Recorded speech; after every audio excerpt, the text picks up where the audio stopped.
I don't remember the smell of my child anymore. It's strange, isn't it? That the mind can hold on to pain like iron in the bones, but forget the sweetness of skin, the weight of a sleeping body against your chest. I remember the fire. I remember the way the villagers screamed louder than I did.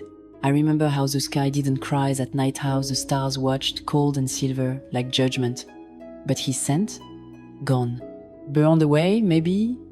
Or buried so deep inside me that even now, when I press my face into damp moss and breathe in the rot of the earth, I can't summon it. My name was Ailith. I was born beneath the 13th moon of the harvest year, in a hut that now lies under wildflowers and thyme. I was a healer, a midwife, a woman of leaves and whispered prayers. People came to me with fevers, with sores, with secrets. I gave them hope when their own gods were silent, and they loved me until they didn't. This is the story of how I became what they feared. No, let me be honest. This is the story of what they made me. There was a time the village called me Sister Ailith, not out of religion, but because I brought children into the world when even the monks failed. They came to me when wombs wouldn't swell, or when blood refused to stop after birth. I lit candles from sheep's tallow and burned sage around the crying. I sang. That's what I remember most. I sang to their newborns when they couldn't. My arms had held more lives than any priest ever buried. And then there was Himi-son, born during a thunderstorm, a violent, beautiful thing that roared above us as he pushed his way out of me, screaming like he was angry to be here. I named him Caelin. He had my eyes, but not my calm. No, he was wild from the start. Like lightning with legs, we lived on the edge of the village, near the woods, not out of fear but tradition. Healers never lived in the center. We weren't part of the church, though they tried to pretend we were. They'd send boys to fetch herbs, but never invited me into their sermons. I didn't mind. The forest had more to say than any pulpit. But something changed the year the drought came. The soil cracked. The river pulled back like a scolded child. Goats birthed still. Women miscarried. And when prayers did nothing, they turned their eyes to men not with hope, but suspicion. You live too close to the trees, they whispered. You talk to the wind. She knows too much. They came less often. When they did, they averted their gaze. Coin grew smaller in my palm. Some brought offerings instead of silver bones of animals, dried flowers, poorer than before, but not in money and soul. Fear has a smell, you know? It's sharp, like iron and sweat. And all the while Caelin laughed, he climbed the branches, he danced barefoot in the rainless dust, he sang songs that made no sense, he talked to stones, he painted a symbol in the mud with his fingers, unknowing.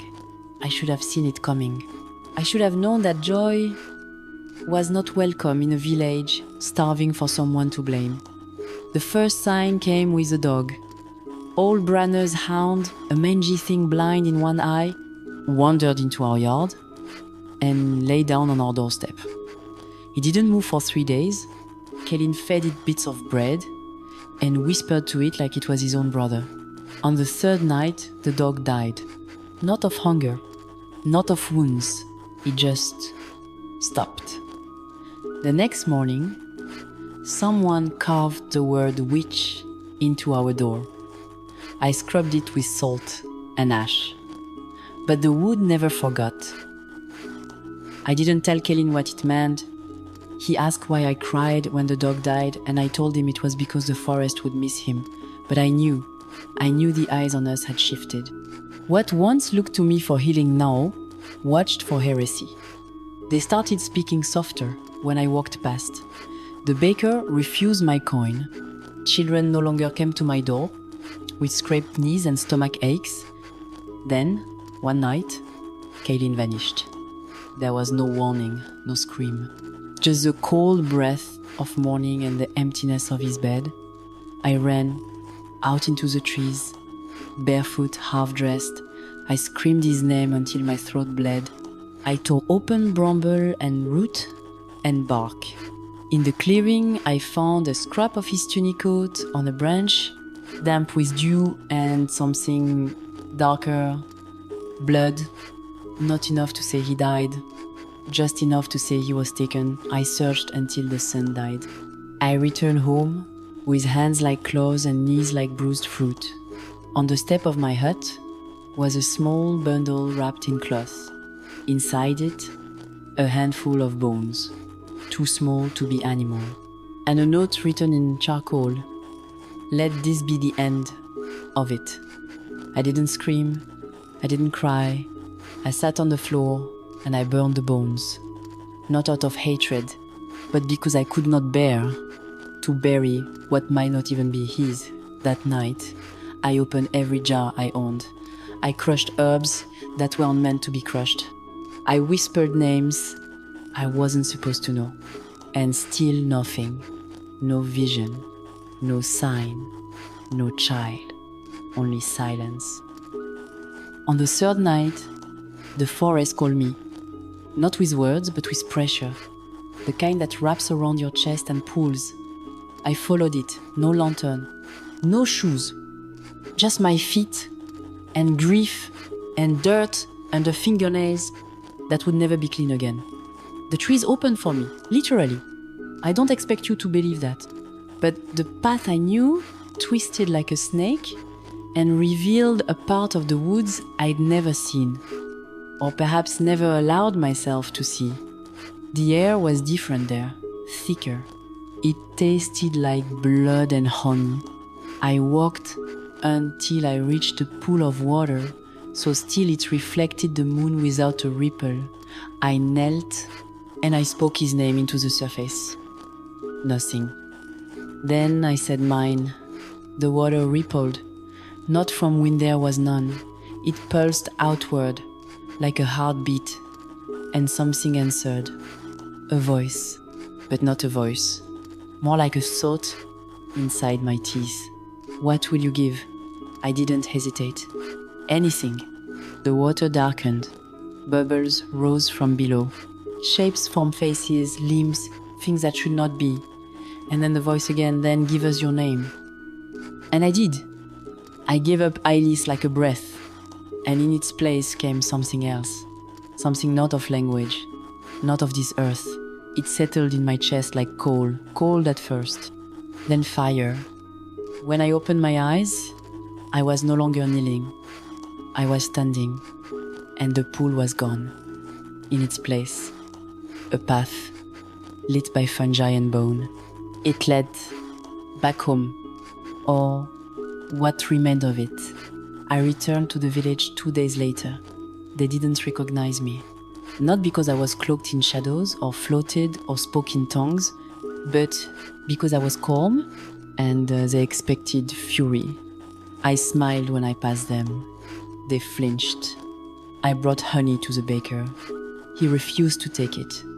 His wife died that night. I sang outside the priest's window. He went mad the next morning. One by one they began to fall. No smoke, no flames, no spectacle. Just silence, as if the earth had opened its mouth and whispered them away. I was not a witch. I was not anything anymore. I was what remained, what they made, what grief left behind. They buried their dead without names, not out of shame but fear. They thought names carried power. They were right. By the time the 5th funeral passed without a sermon, without prayer, they stopped ringing the church bell. The sound had begun to echo back with something wrong. Not louder, not softer, just off. Like someone else was answering the chime from beneath the ground, they sent a boy to my door, small, shaking, told to ask if I'd lift whatever this is. I told him to sit, fed him goats, milk and blackberry jam, told him I could lift nothing, that this was gravity, that what falls must hit the earth eventually. He cried. I did not. When the harvest failed entirely, they brought me the priest, or what was left of him. He hadn't spoken in weeks. His mouth was full of teeth, too many. His eyes were pale, but not blind. He saw too much. If anything, they dropped him outside my door like a sack of spoiled grain. I didn't touch him, didn't need to.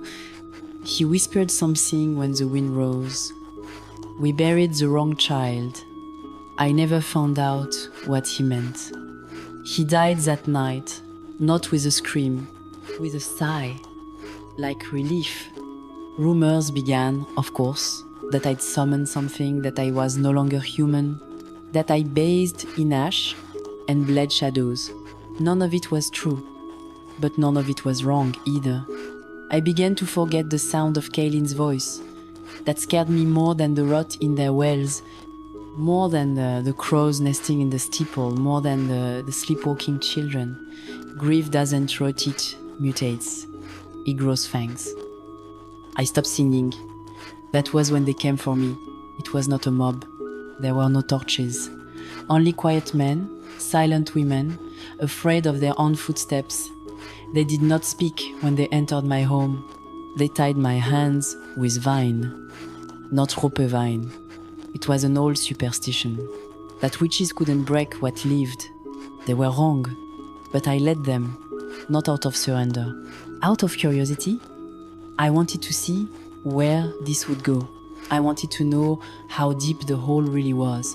They took me to the center of the village. For the first time in my life, I stood before the church's doors. The inside smelled of wax and mildew and something older. They did not pray. They asked questions. What did you do to the children? Where is your son? Why won't it stop? I said nothing.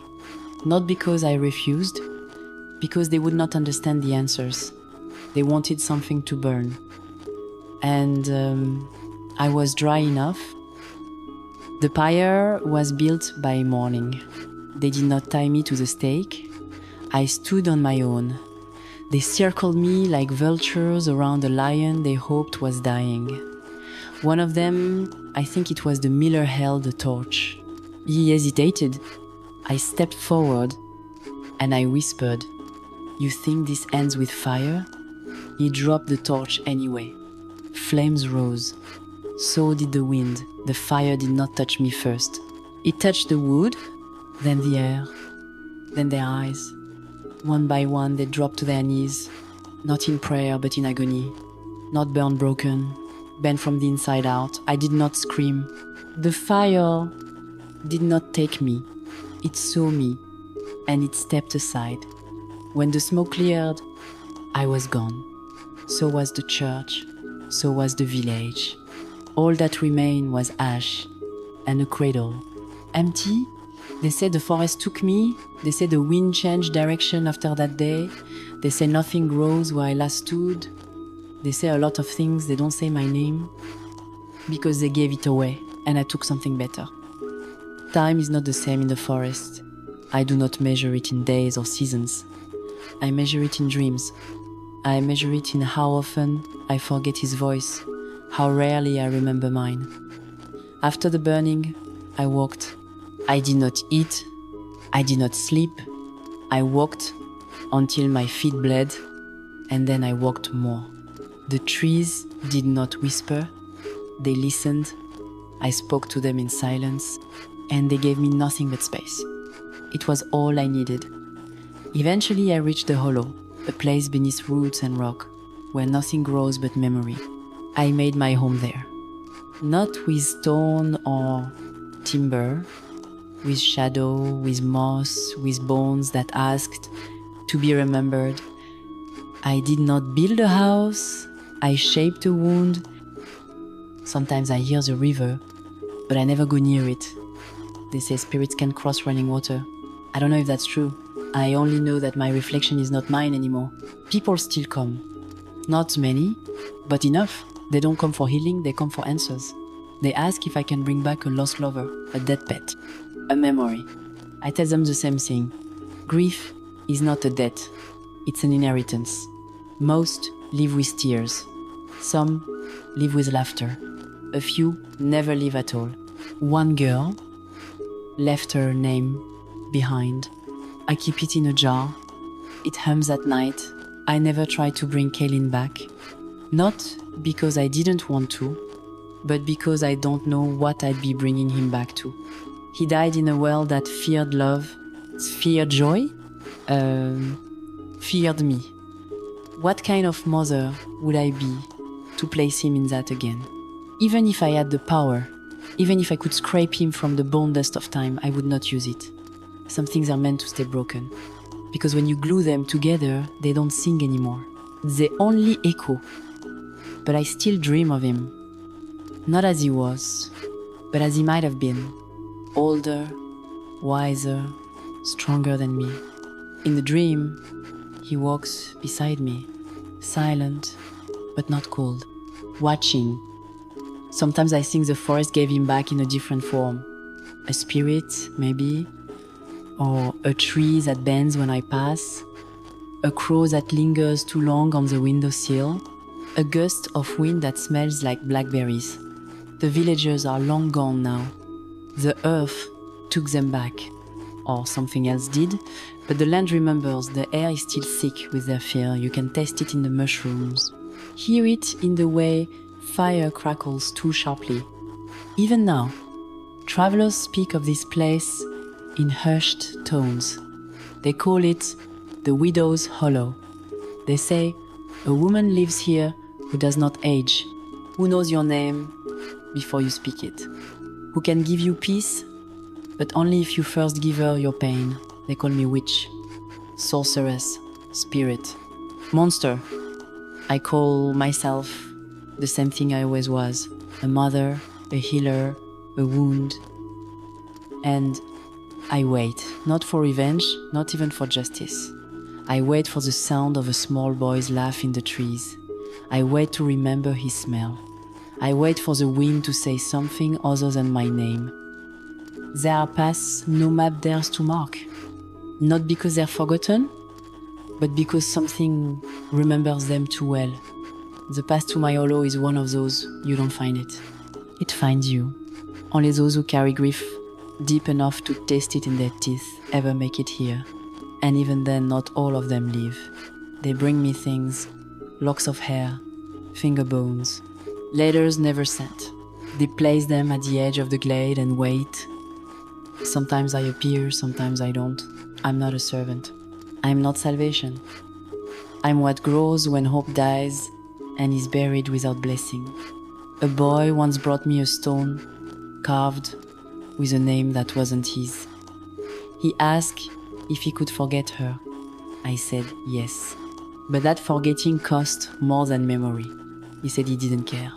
So I touched his forehead, and when he walked away he was lighter. Empty. He passed his mother 3 times in the village and did not recognize her. He laughed at her tears. He died before winter.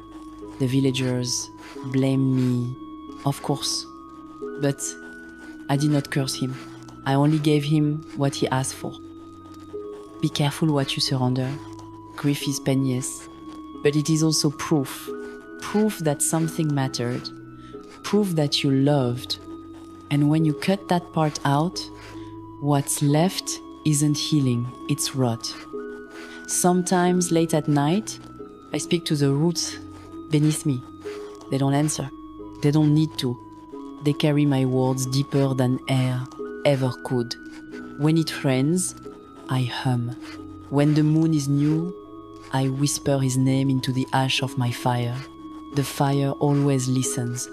Sometimes it flickers blue, just for a moment, as if nodding, as if saying, he hears you. Not all who come to me are broken. Some come for power, for control. They ask for spells to make others love them, to make enemies fall, to become feared. I give them herbs, useless, harmless. Their own belief does the work. The real magic is what they carry inside, the thing they blame on me when it goes wrong. It always goes wrong. One woman begged me to take her beauty, said it caused too much pain, I told her beauty was not hers to give, only the world's to take. She wept, she cursed me. She aged 10 years by the time she reached her village again. I didn't touch her, I didn't need to. She'd already convinced herself she was no longer beautiful, and the world obeyed. I do not hate them, I do not curse them. They are animals clawing at fire, not knowing it burns. They want light, not truth. And when they find truth, they call it evil. They call me evil, because I remember the names they try to forget, because I carry the weight they buried, because I still hum lullabies to a child who may never return. But sometimes, just sometimes, a bird lands near the door, a black one. Its eyes shimmer like water, its wings are too quiet, and for a breath, I feel him, not in body, not in voice, but in that unbearable warmth in my chest, the kind only a mother knows, the kind that breaks you just by being too soft. Then the bird flies off, and I remain. But I smile, because the wind is kinder that night, and the dreams are less cruel. Once, long ago, maybe only yesterday, child wandered into the hollow, not sent, not seeking, just lost. She didn't cry. She stared at me like she already knew my story, as if it had been whispered to her by the wind. She said her name was Lyra, that her mother had told her stories about a witch in the woods who used to sing. I asked if her mother warned her not to come. She nodded. Then she came anyway. I offered her tea. She accepted. She did not flinch when my fingers touched hers. Most do. I asked why she came. She said, "You're the only one who tells the truth." I asked how she knew that. She shrugged. "Because you don't smile when you lie." She stayed 3 nights, told me about her village. Her father who drank too loudly, her mother who wept too softly. I taught her how to make salve from ashroot and clover, how to listen to trees. She asked if I was still a healer. I said I never stopped. I only changed patience. Now I treat silence. I tend grief. I so shut the mouths of ghosts who scream too loud in the wind. On the 4th morning, she left, but not before placing a small stone in my hand. It had a circle carved into it. No name, just a shape. "So you remember me," she said. I never forgot her. I never forget any of them. The ones who come with open hands, the ones who come with knives, the ones who don't come at all, but scream from the edges of the dark. Memory is my garden, and I keep every root alive. People ask me if I feel guilt, not for what happened to the village, not for the fires or the whispers or the bones left tangled in ivy, but for surviving, for becoming what I am. The answer is simple: no, because I did not survive, I changed form. Grief is an alchemy of the soul, and when they took my child, they didn't just destroy me, they transmuted me. The healer died that day, the woman followed.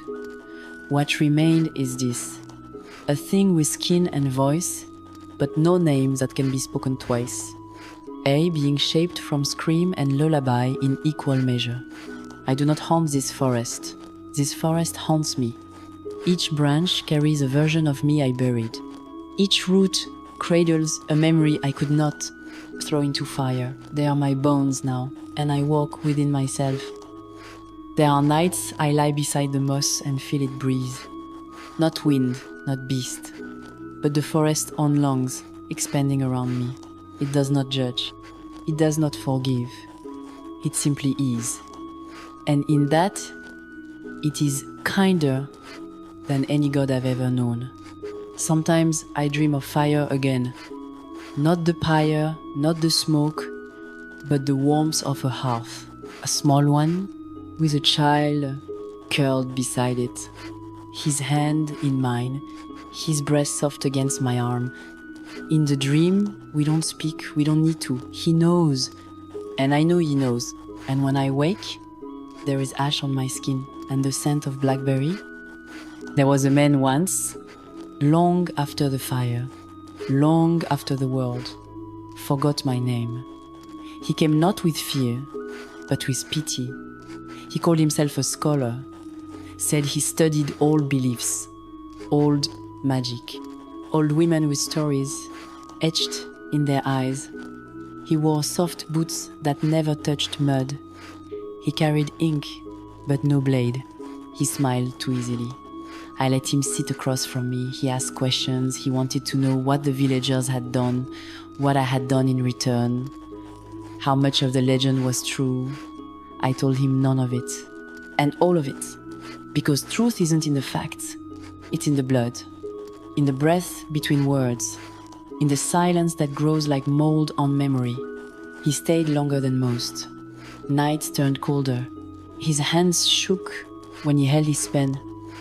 He asked me if I was lonely. I asked him if trees were lonely. He didn't understand that was the last night he slept here. In the morning, he was gone, but he left behind his notebook. Inside it, pages of guesses, sketches of herbs, a drawing of my hands.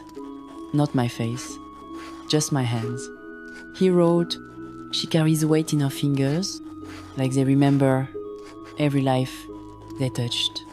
I burned the book, but the ashes refused to scatter. They clung to the ground like guilt. The forest speaks louder in winter. It creaks and groans and cracks, not from cold, from memory.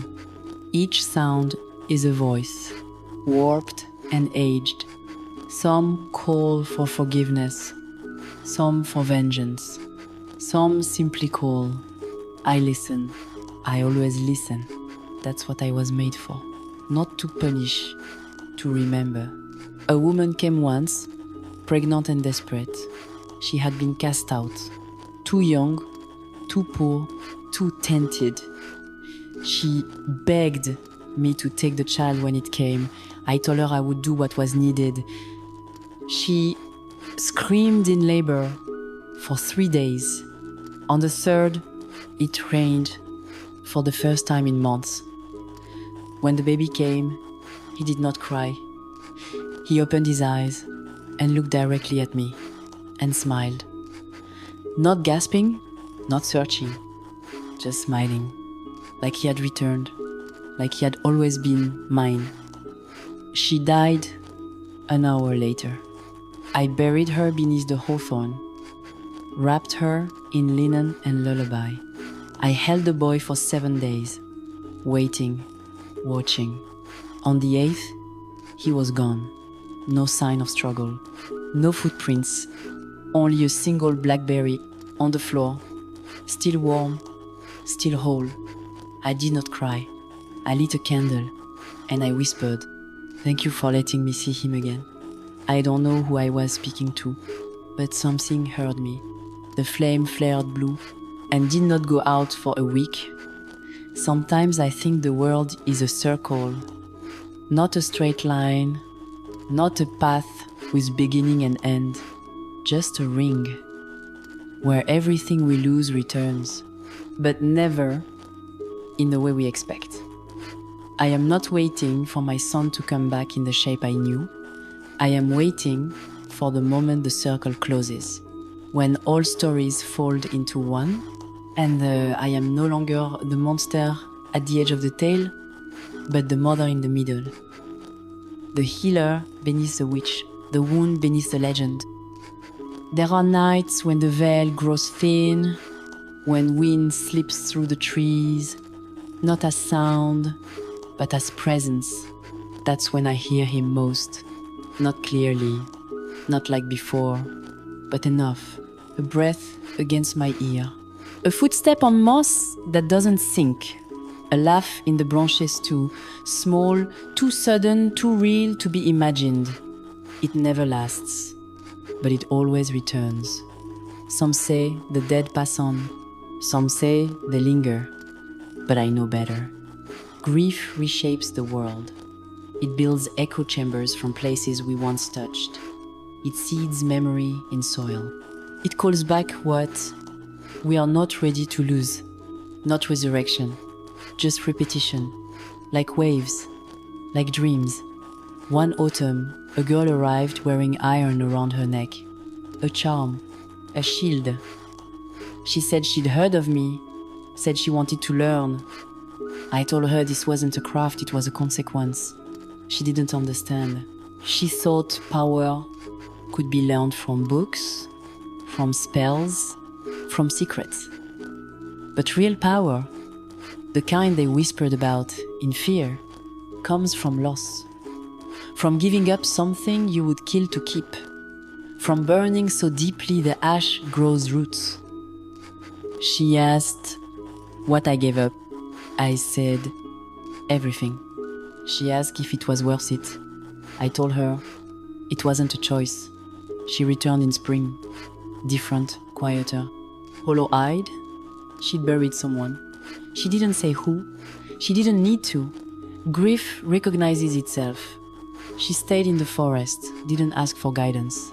Just sat beside me at night, watching the stars flicker like old wounds reopening. I never taught her. She learned anyway. Some lessons aren't passed down. They rise up from inside. The villagers are gone now, but their children's shadows still walk the edge of the trees. They do not speak my name, but they leave offerings, bits of cloth, fruit in winter, letters scrawled in trembling hands. They say, I don't know what to do. Please, help me let go. I never answer, but the forest does. It always answers. And that is enough. I don't want worship. I don't want revenge. I want rest. But rest is for endings. And this is still becoming. I am not done. Because the world keeps birthing pain. And someone must catch it, wrap it in cloth, name it, soothe it, until it screams itself silent. Some say I curse the land. They're wrong. I blessed it, with memory, with warning, with my voice still whispering between branches, still humming lullabies into the roots. They fear it because it does not forget. They fear it because it knows the cost of silence. Sometimes the wind calls in a language I once knew. It says, come home, and I answer, I am home. Because where my grief lives, so do I. Because I am not waiting for death. I am waiting for recognition, for the world to see me, not as monster or myth, but mother, not as warning, but witness, not as witch, but wound, and wounds too deserve to speak. They will never write my name in their books. History forgets women like me, or twists us into monsters, dripping with malice and moonlight. But I was never a shadow. I was a mother. I was a healer.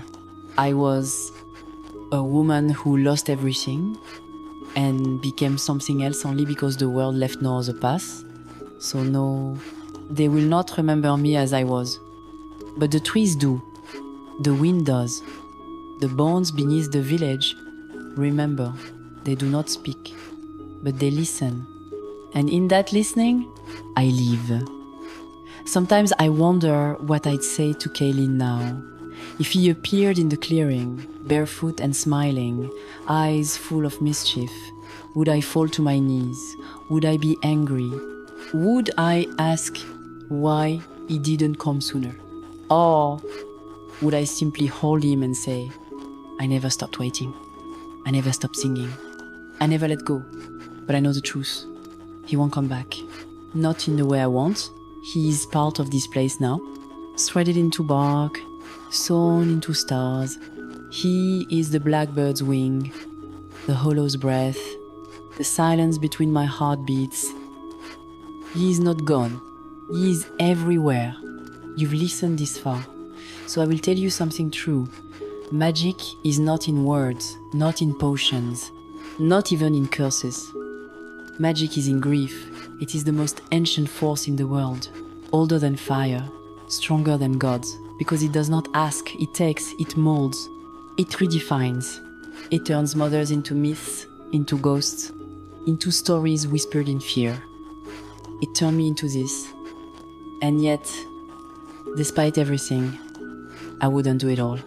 If I could hold him one more time, if I could hear him cry, or laugh, or even curse me for being too protective, I would burn the forest, drown the magic, let the world rot. If it meant he lived, but I can't. So instead, I keep the path open, so others don't have to rot alone. So their pain has a place to echo. So they know they are not cursed, only changed, only remade. You will live now, and you will carry this story. You will wonder if it was real, if I was real, if any of this happened. You may return someday, with eyes heavier than before, with hands trembling from what you've lost. If you do, the forest will still be here. So will I, not waiting, but listening, not hoping, but remembering, because that is what I was made for. Not revenge, not fear, not power, memory. And memory never dies. Not truly. Not when it still has something left to say. If this story spoke to something buried deep inside you, don't let it be the last.